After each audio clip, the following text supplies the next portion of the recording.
Hello dear students, मैं Athar sir एक बार फिर एक नए वीडियो के साथ आपकी खिदमत में हाज़िर हूँ।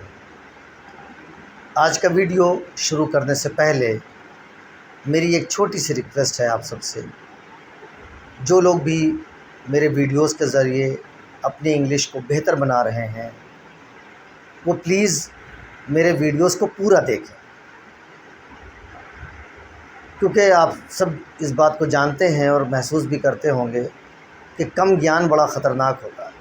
A little knowledge is a dangerous thing. तो आप अगर पूरा वीडियो देखेंगे तो आपको उससे यकीनन बहुत फ़ायदा होगा। और मैं आज का वीडियो स्टार्ट करता हूँ। आज जो हम पढ़ाई करने जा रहे हैं वो यकीनन बहुत इम्पॉर्टेंट है। आज के हमारे सेंटेंसेस जो हैं वो मजबूरी और ज़िम्मेदारी के। मजबूरी को इंग्लिश में कहेंगे कंपल्शन और ज़िम्मेदारी और कर्तव्य को हम कहेंगे ड्यूटी। आज के सेंटेंसेस हम प्रेजेंट टेंस में बनाएंगे। हिंदी में जब हम मजबूरी का कोई वाक्य बनाते हैं तो उस वाक्य के अंत में पड़ता है आता है, और जब हम उसी वाक्य को ज़िम्मेदारी में तब्दील कर देते हैं तो वाक्य के अंत में ही है आता है। मैं हिंदी में 2-3 सेंटेंस बोलकर कोशिश करूंगा कि आपको जल्दी से समझ में आ जाए।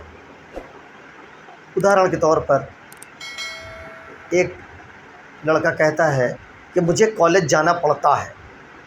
पड़ता है, जैसे ही उसके मुंह से पड़ता है निकलता है, ये ज़ाहिर हो जाता है कि ये वाक्य उसकी मजबूरी को ज़ाहिर कर रहा है। मजबूरी को इंग्लिश में कंपल्शन कहते हैं।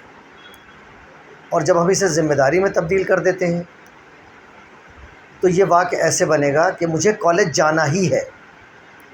तो पड़ता है मजबूरी में और ही है ज़िम्मेदारी में। इसी तरह से अगर कोई लड़की कह रही है कि मुझे खाना बनाना पड़ता है तो ये साफ जाहिर कर रहा है कि ये कहीं ना कहीं उसकी मजबूरी को जाहिर करता है। और अगर वही लड़की इस सेंटेंस को ऐसे कह दे कि मुझे तो खाना बनाना ही है तो ये उसकी ज़िम्मेदारी को बताएगा। तो मजबूरी के सेंटेंस की पहचान है पड़ता है, और ज़िम्मेदारी के सेंटेंस यानी कर्तव्य यानी ड्यूटी के सेंटेंस की पहचान ही है।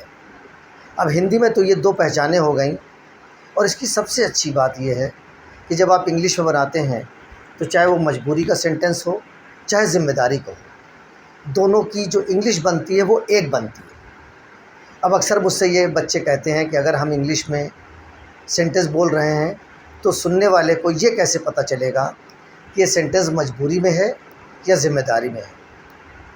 तो बड़ी मामूली सी बात है, जब आप चेहरा बनाकर उलझन, निराशा, हताशा, मायूसी और बोझ ज़ाहिर करते हैं अपने चेहरे से तो वो मजबूरी को ज़ाहिर करता है। और जब आप खुशी, मसर्रत, सुकून, ज़िम्मेदारी, मुस्कुराते हुए, अपनी आवाज़ को बुलंद करते हुए जब आप उस सेंटेंस को बोलते हैं हाथों को ऊपर उठाते हुए, तो ये ज़ाहिर करता है कि आप अपनी ज़िम्मेदारी को जता रहे हैं या बता रहे हैं। तो इसमें आपके जो चेहरे के तासुरात हैं, जो अभिव्यक्ति है, जो भाव हैं, वो बहुत मायने रखते हैं। तो अगर आप मुंह बनाकर सेंटेंस बनाएंगे इसको निराशा ज़ाहिर करते हुए तो मजबूरी का होगा, और बाआवाज़ बुलंद खुशी ज़ाहिर करते हुए आप बनाएंगे तो सेंटेंस ज़िम्मेदारी को ज़ाहिर करेगा। आपको मैंने बताया था कि आपको ज़्यादातर सेंटेंस आई से फ्रेम करने हैं। जितना ज़्यादा आप आई के सेंटेंस बनाएंगे उतना आपका आत्मविश्वास बढ़ता चला जाएगा, और आत्मविश्वास सफलता की कुंजी है। मैं कुछ सेंटेंसेस के ज़रिए आपको इस चैप्टर को समझाने की कोशिश करता हूँ। तो आज हम लोग जो हमारा टाइटल है वो है ज़िम्मेदारी और मजबूरी। ज़िम्मेदारी को ड्यूटी कहते हैं और मजबूरी को कंपल्शन कहते हैं। तो मैं वाक्य कुछ बनाता हूँ और आप उनसे कुछ सीखिए और उन पर रियाज़ करिए। उदाहरण के तौर पर पहला सेंटेंस है मुझे कॉलेज जाना पड़ता है। हाथ गिराते हुए, मुंह बनाते हुए सेंटेंस को कहा मुझे कॉलेज जाना पड़ता है। अब सवाल ये है कि हिंदी में तो ये समझ में आ गया, मगर हमारे पास इंग्लिश के लिए फार्मूला होना चाहिए। फार्मूला मैं बताऊंगा। मुझे के लिए आप सब्जेक्ट आई लेंगे, और मजबूरी और ज़िम्मेदारी के लिए आई के साथ हैव टू करना पड़ेगा। हैव टू एक सांस में आपको बोलना पड़ेगा। रुक कर नहीं। जैसे आप बोलें आई हैव, फिर आप रुक जाएं, फिर पॉज़ लेने के बाद थोड़ा रुकने के बाद टू लगाएं, तो सेंटेंस की जो खूबसूरती है वो ख़त्म हो जाएगी। इसलिए आपको क्या करना होगा, हैव टू एक साथ बोलना पड़ेगा, हैव टू। तो मुझे कॉलेज जाना पड़ता है, ये मजबूरी का है, तो मुझे यानी आई, मजबूरी के लिए आप ले लेंगे हैव टू और टू के बाद वर्ब की फर्स्ट फॉर्म प्लस ऑब्जेक्ट। मुझे कॉलेज जाना पड़ता है, I have to go to college. और अगर इसी सेंटेंस को ज़िम्मेदारी में कहेंगे तो मुस्कुराते हुए, हाथों को उठाते हुए, आवाज़ बुलंद करते हुए हम कहेंगे मुझे तो कॉलेज जाना ही है।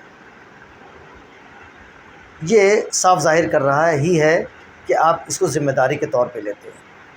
इंग्लिश वही होगी, चेहरे के एक्सप्रेशन बदल जाएंगे, I have to go to college. इसी तरह से अगर कोई कह रहा है कि मुझे लंच तैयार करना पड़ता है साफ ज़ाहिर कर रहा मजबूरी को, I have to prepare lunch, और मुझे तो लंच तैयार करना ही है। अब ये खुशी और ज़िम्मेदारी को ज़ाहिर कर रहा है, I have to prepare lunch.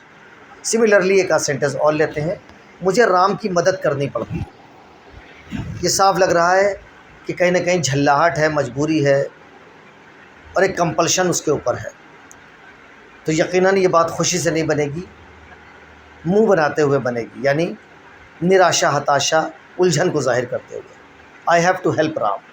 और अगर हम इसे ज़िम्मेदारी के तौर पर लेते हैं तो हम कहेंगे मुझे तो राम की मदद करनी ही है, I have to help Ram.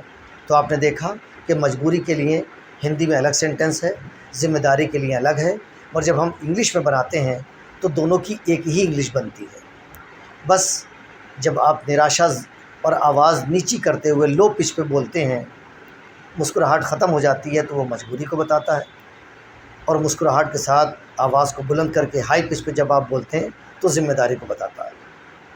मुझे उम्मीद है कि आप इस तरह के सेंटेंसेस को बनाएंगे और अपनी इंग्लिश को बेहतर बनाएंगे।